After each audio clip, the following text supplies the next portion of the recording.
দেখুন বন্ধুরা, আছে এই গাছটায় কতটা পেয়ারা বাঁধা আছে। এখন পেয়ারার দাম প্রচণ্ড বাজারে, এখন 400 টাকা কুড়ি।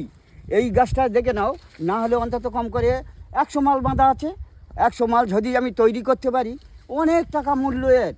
এই যে কীভাবে এই 5 মাস আগে আমি এই কাজগুলো করেছিলাম, সার ফার দিয়ে বীজ টিজ দিয়ে, এখন এই বাঁধা হয়ে গেছে এবং পুনরায় ফের বাঁধা হচ্ছে। লোকজন ওধারে বাঁধছে, আচ্ছা, ওধারে আমার 3টে লেবার এখন বাঁধছে ফের। আর কি কি পেয়ারা, কি সার দিয়েছিলে কি? এতে খোল, ফসফেট দেওয়া রয়েছে প্রচণ্ডভাবে, সব কেজি কেজিভাবে দেওয়া আর রয়েছে। কোনো কি নাইট্রোজেন দেওয়া আছে নাকি? নাইট্রোজেন দেওয়া থাকে না এতে, আচ্ছা। পেয়ারাতে নাইট্রোজেন চলে না।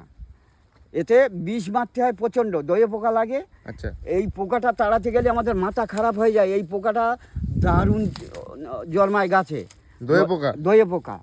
একে অনেক ভাষায় বলে দইয়ে পোকা, আমরা বলি দইয়ে পোকা, অনেকে বলে খুদে বলতা, অনেকে অনেক রকম ভাষা বলে। তা কি কি বীজ দিলে যাবে এটা? এটা আমরা ব্যাপার করি বেশিরভাগ এক্কা।